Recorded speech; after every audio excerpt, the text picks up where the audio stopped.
Welcome to Architrave Gaming. I'm the Archmaster. So I was on Reddit and I saw something that really, grinded my gills, and I just wanted to let y'all know something.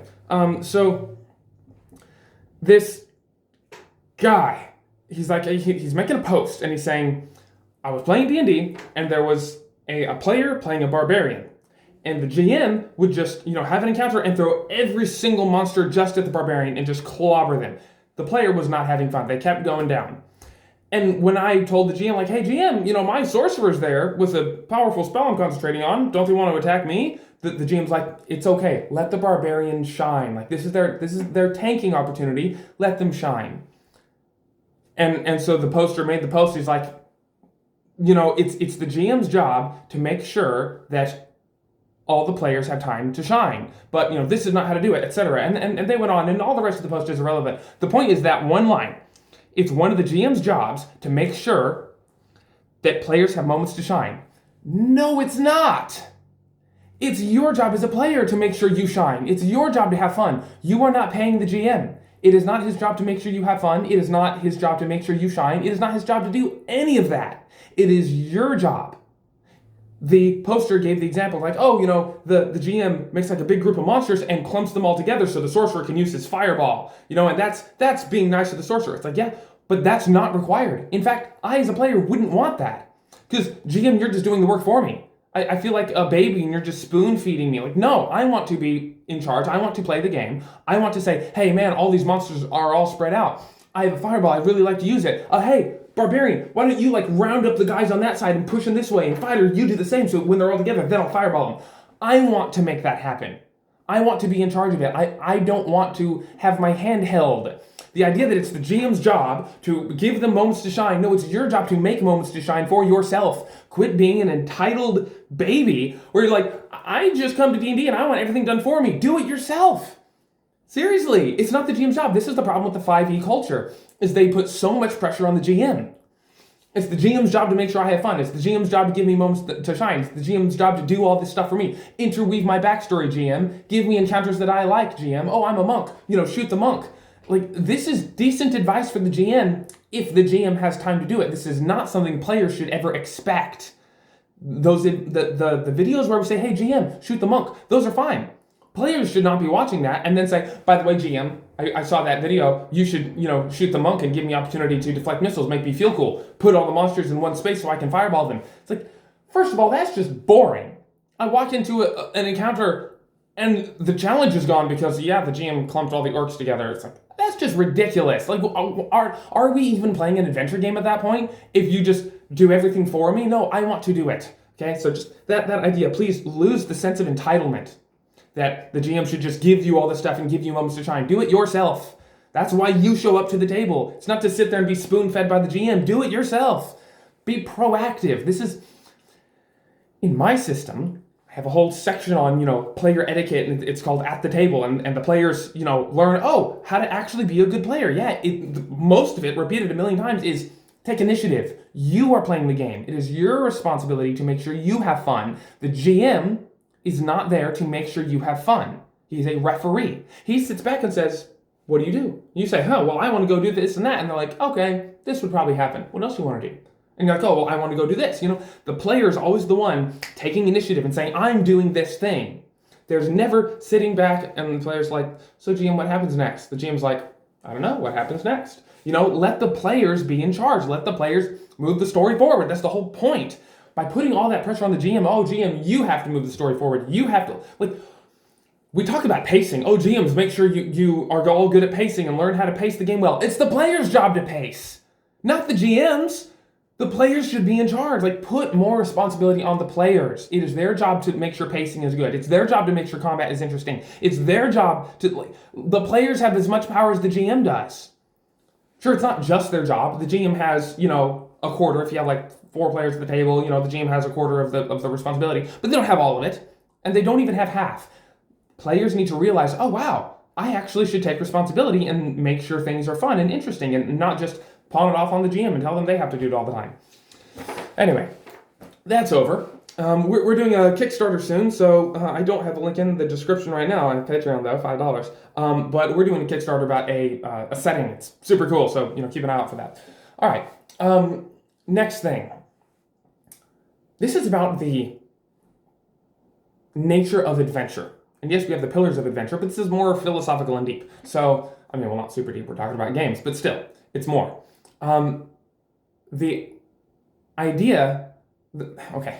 This is essentially me starting to play 5e and looking at the 5e culture. My first GM is like, hey, you're a new player. We're going to start you out at level 10, a level 10 wizard, because the game doesn't really pick up. It doesn't really get going until level 10. You don't really have features. This was a total power gamer GM, and he was like a typical 5e GM. So being introduced to D&D in that kind of culture, it's pretty much the 5e culture. It's like, it's about being powerful. It's about being cool. Like, I want my character to be epic. I want my character to be cool. GM, it's your job to make sure my character shines. It's all self-centered, and it's all about just feeling cool and coming to the table and just getting what you want, not really having to work for it. It's not Dark Souls. It's more like Skyrim on easy. That's what 5e is. Everyone just comes and plays around and has a good time. But I think that is an inferior way to play. I think it's underdeveloped. It's childish. And you may sound like, oh, well, we're playing games. It's like, yeah, but we're adults playing games. We should play games in a mature way. And this is my my thesis for why we should be playing games in a mature way and not a childish way. Essentially, playing 5e in so much of the 5e is designed this way, so it encourages it, but also just the culture surrounding it in a lot of spaces, it's like a child who will only eat cereal and sugar, just candy. And they only want candy. And candy tastes good to them. And if you feed them good food, you feed them a steak, they're like, oh, it's bitter. Oh, I don't like it. It's like, no, your palate is just underdeveloped. You should stop eating sugar all the time, and you should eat good food. You don't recognize this as good food because your taste buds are fried from just eating sugar all the time. That's how it is with a lot of the players of 5e right now, is they play 5e, and you get all your stuff back on a long rest, and it's all about me. I'm the player. I get to shine. I come to the table. Ooh, I don't want to be stunned because then I don't play. Ooh, I don't want to die because then I don't play. And it's the self-entitled me all the time. I want constant stimulation. I want constant pleasure. I want constant fun. And it's a lack of humility, and it's a lack of patience. It's just a general lack of virtue that you're not willing to take the slings and arrows of life of the game and be like, oh wow, my character died. Oh wow, I guess I'll have to make a new character, and that might take an hour, and I might have to sit out while they do it, and yeah, I guess I should have been smarter next time. I guess this is a lesson well learned. Next time I'll do this. No, instead they blame it on the GM. Oh, GM, you killed me, or you made it too hard. It's so kind of revolting to see players do this, because it's so entitled, it hurts to see. The old school, the OSR, the old school players, they realize that no, it's actually on me. I need to make sure I stay alive. I need to make sure I'm being smart. It's my job to make sure I'm having fun. The burden of play is on me, because I come to the table, and if I die, oh well, I'll make a new character.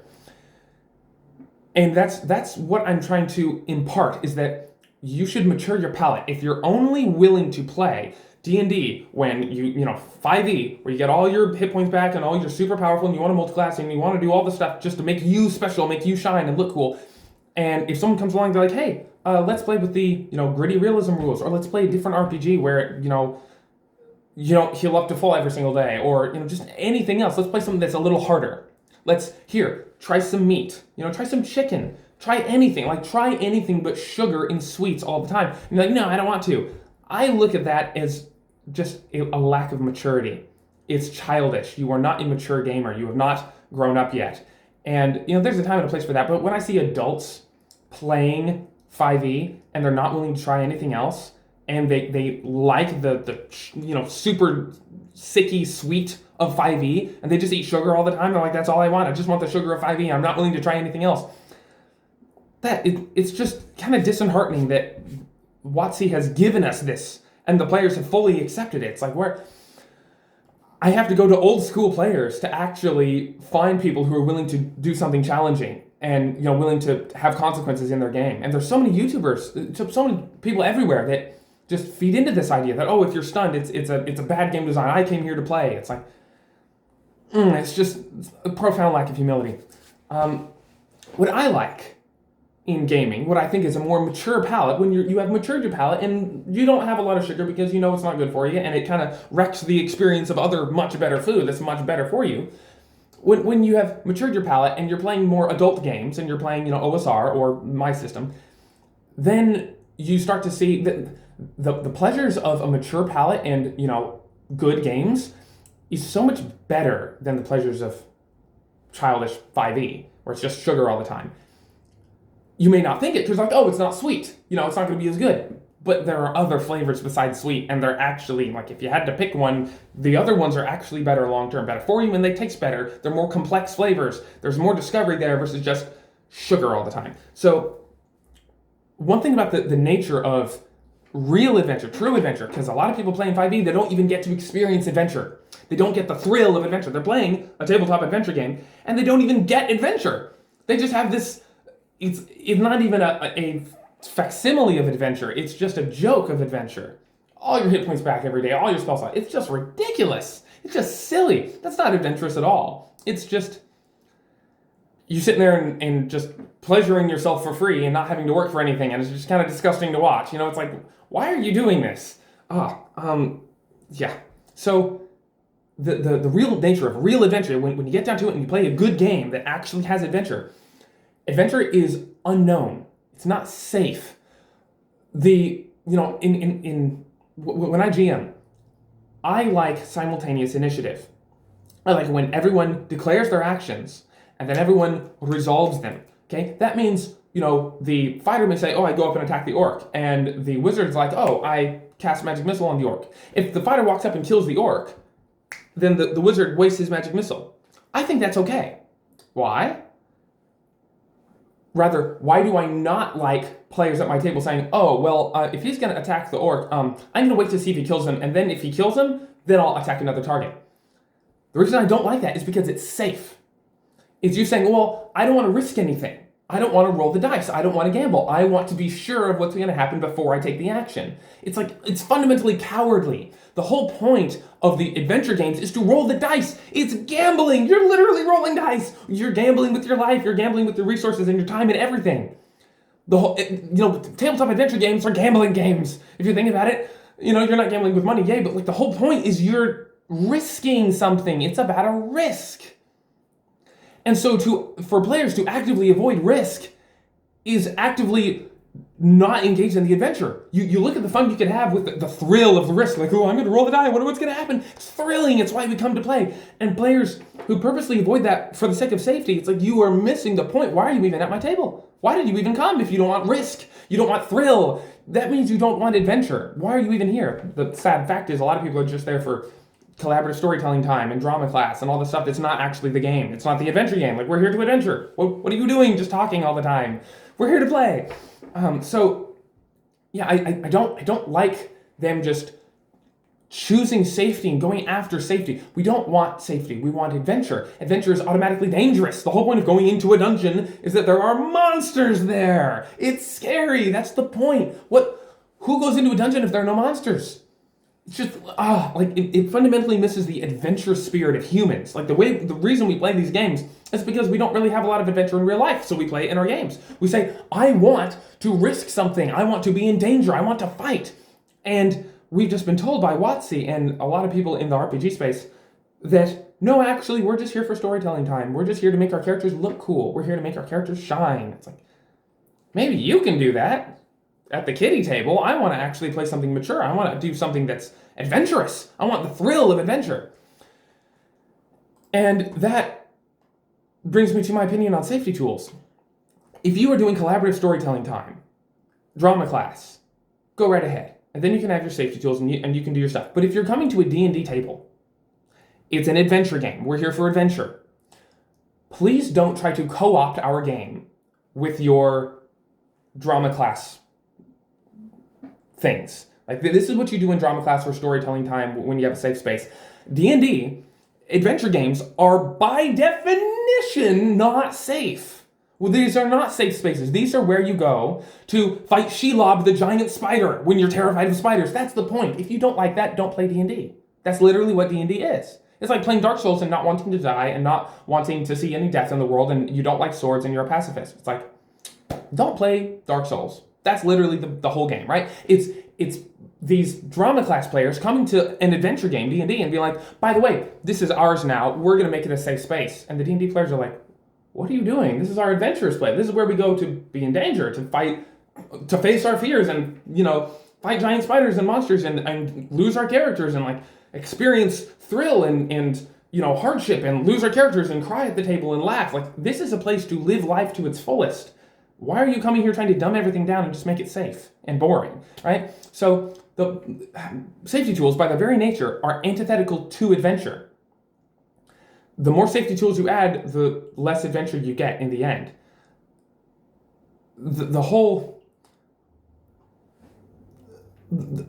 When you remove danger and the unknown, like, well, I know we'll never have sharks, or I know we'll never have spiders, I know we'll never have this because these are my safety tools.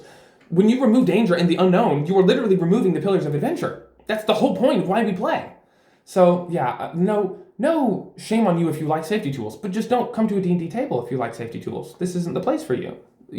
Go, do your drama class where you have safety tools, because that's where safety tools belong. It's infuriating. Well, not really, but I mean, it's kind of annoying when big popular things like Wizards of the Coast and other people are pushing the safety tools as if it's like innate to our adventure games. It's like, what are you guys doing? You drank the Kool-Aid. You bought the lie that our games are supposed to be safe. They're not, and it pulls away the experience from so many of us who actually want real thrill. We want adventure. We want to be on the edge of our seat because, my character might die. There's a giant spider. I hate spiders. Oh no, I'm running. We want that. That's thrilling. That's fun. And when you make safety tools the norm, which some people are trying to do, it wrecks the whole culture. And there's so many people who are leaving, modern, new school D&D, and they're going back to old school stuff because old school doesn't have safety tools. Old school doesn't have, it's all about my character, and I want my character to shine, and it's all the GM's job to entertain me. You're not paying the GM. It's not their job to entertain you and make you look cool and feel cool. It's your job to beat the adventure and win and get the gold. That's... If you want to do a collaborative storytelling style of thing, then just say it. Say, I actually don't like D&D. I actually don't like adventure. I don't like danger. I don't like death. I don't like the stun condition. I don't like any of the things that make it difficult. What I do like, however, is sitting around a table telling stories with friends. I really love to laugh and have a lot of great times with my friends. I don't want to die. I don't want danger. I don't want challenge. I don't want any of that stuff. I just want to feel cool and look cool doing it. Be honest. Just say that's what you want.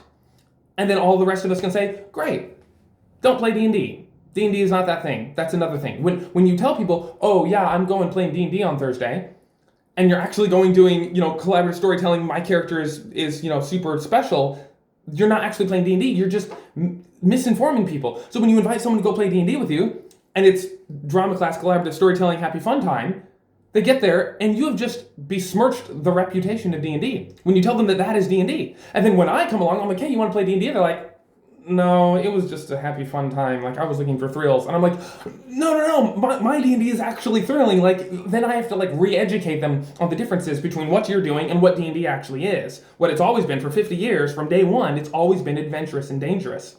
And so, there's nothing wrong with doing your thing. Just don't call it D&D. Don't call it, don't take our name and our branding and try to invade our gaming space and transform it into what you want. Take what you want and make your own space over here. Let us have our space, and don't try to invade us. We're not invading you. We're not coming to your place and be like, hey, by the way, you should have more, danger and adventure in your collaborative storytelling sessions. We're over here just trying to play D&D, and we keep getting invaded with the whole, safety tool thing. So anyway, there's that. Next, new topic. The difference between playing a role and playing a game. These games we play, these tabletop adventure games, are not role-playing games. They are just games.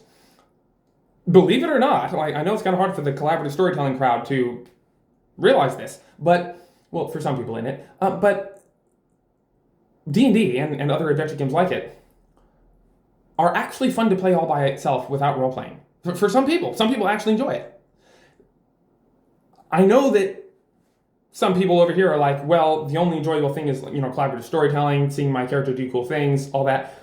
But that's just you. There are so many people who've been doing this for 50 years who actually don't need any of that, and they just like the mechanics of the game. They literally enjoy saying, I attack the monster, rolling dice, 27 hit, yeah! And then say, I loot the monster, and the GM says, you get 20 gold. Like, cool, 20 gold, and 20 experience, yeah! They literally enjoy that. That's the thing they enjoy. Just like people can play Call of Duty, and they enjoy just moving their toggles and just click, click, click, click. They enjoy the physical mechanics of the game itself. That's what they're here for. They don't need a story. They don't need their character to look cool or be cool. They don't need to roleplay. None of those things are needed. They simply enjoy the mechanics of the game itself. Same thing with D&D. There are people who simply enjoy the mechanics of the game itself. It's a game to be played like Call of Duty is a game to be played. And you don't need to add role-playing or storytelling on top of it to make it fun. It's just a game, and it can just be enjoyable. So, when you go in to play D&D and you're like, oh, well, I like doing collaborative storytelling, just be aware. Tell people that. By the way, I don't actually enjoy the mechanics of D&D. What I prefer is collaborative storytelling.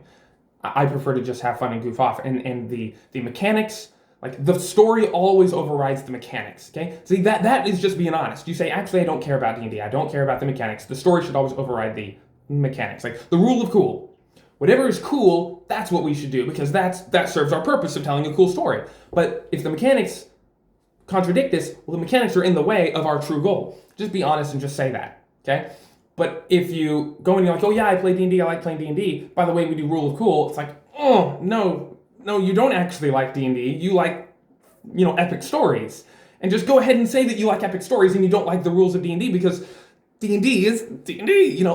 I'm not saying you're wrong for either way, okay? I'm just asking you to be honest and be informed, really. I don't think you're being dishonest. I just think up until now, you didn't actually know the difference. And so now you can actually see like, oh wow, D&D, the game, the mechanics, just rolling dice and killing monsters is one thing. We've been doing that for 50 years. I don't actually enjoy that. Over here is epic storytelling, collaborative storytelling, having fun with friends, laughing, no danger, to see my characters improve. Kind of like, Critical Role 90% of the time, at least in season 2. That's what I actually prefer. Go ahead and just be honest and just say that, So, my job here is to bring education to the tabletop adventure gaming space. So they know, for one, it's not a role-playing game, it's an adventure game.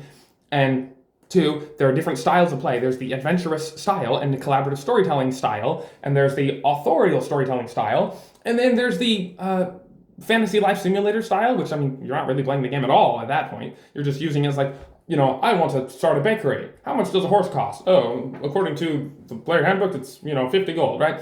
You're not really playing the game, you're just referencing it in that style. Anyway, I'm here to educate you and let you see the differences between these ways of play because so many players struggle to find a group because, as you can see, there are vast differences in how people play. And so when they try to find a group and they don't fit, they don't know why. And the GM doesn't know why. And no one's really sure why this isn't working.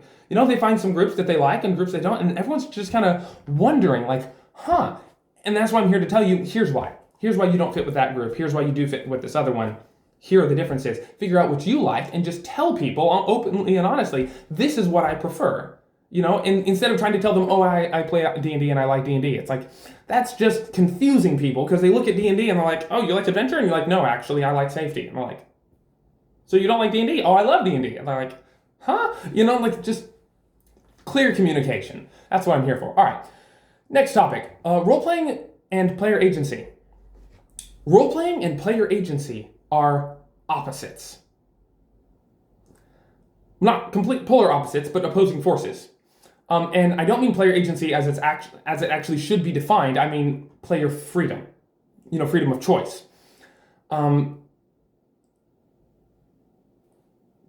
Agency, actual player agency, just means that they can affect things in the world, right?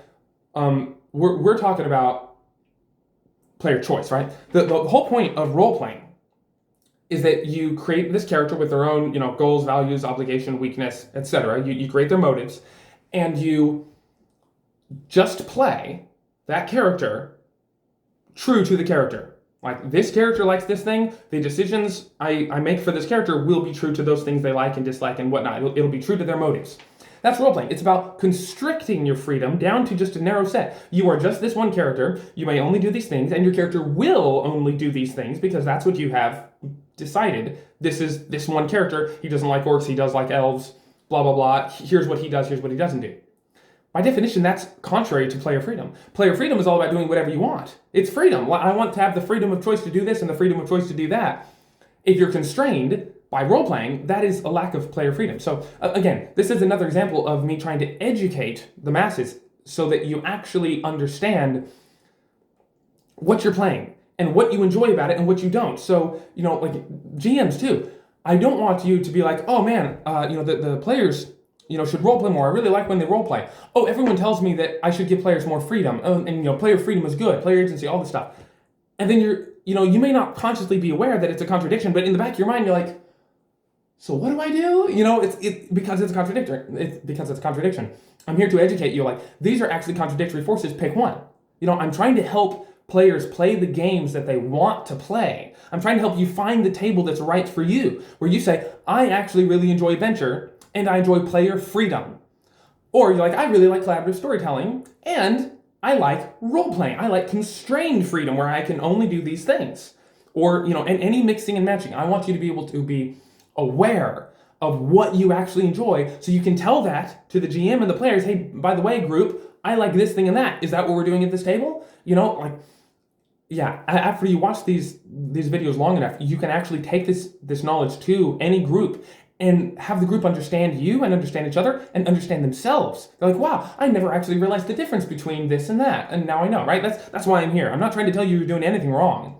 I'm just trying to help you be aware of what you're doing and speak about it accurately to other people. So, yeah, I think I pretty much went through that one. That was quick. Okay, here, if you were wondering, is proof that D&D is an adventure game. At least proof as I define it. By the way, thank you for watching. I appreciate it. Patreon down in the description. We're launching a Kickstarter, Lord willing, in less than a month. Or no, less than 2 months. Less than a month and a half. Less than a month and a half. That is correct. About mid-November, I think, is what we're shooting for. November of 2024. It's a whole big epic setting guide.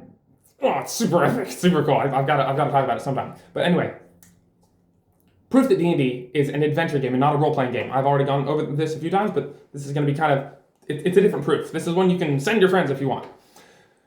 The proof is organized play. When players sit down to play D&D, true to its nature, all right, this is organized play, this is official, this is the way that you play this game. It's supported by WotC. This is the main company that builds the game says, all right, we're going to organize people to play this game as correctly as possible, the official way. What is the official way? Is it spending 3 hours making character backstories? Is it role-playing? Is it doing what your character would do? Well, see, in organized play, we all make sure we role-play. We all make sure we do what our character would do. No. No one does that in organized play. The point of organized play isn't to role-play and do what your character would do. It's to adventure. It's to win the battles, get through the module, survive, get the gold, get the magic items, and take it to the next table. Organized play, the way to play D&D, the most official, center line way to play D&D. Yeah, you can branch off with this and that, but the center line way to play D&D, and has been for decades, is adventurous. It's just adventure. You're just here to win the adventure. That means D&D at its core is an adventure game. You're here to adventure. If you want to roleplay, that's added on top. It's a branch, it's a fork. You're doing something else with D&D. You're adding or you're diverting a little bit from the main way to play D&D. And I personally think role-playing is great. I think you should divert because diverting and role-playing actually enhances the experience. But just be aware that that is diverting from the core of D&D. D&D is an adventure game. Another example is one-shots. When you want to give someone the quintessential D&D experience, it's bite-sized, as small as it can, you just want to give them the core. Okay, this is D&D, I only have 4 hours, let's go. Do you spend 3 of those hours creating a character, crafting a backstory, role-playing, deciding, all right, here are the choices your character would logically make? Do you work that? No, not at all. You don't work through the player about all the role-playing.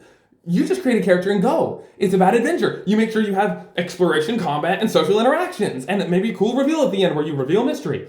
That's it. That's the anatomy of a one-shot, is you get them in combat, you get them in fighting and talking and exploring. You give them the pillars of adventure.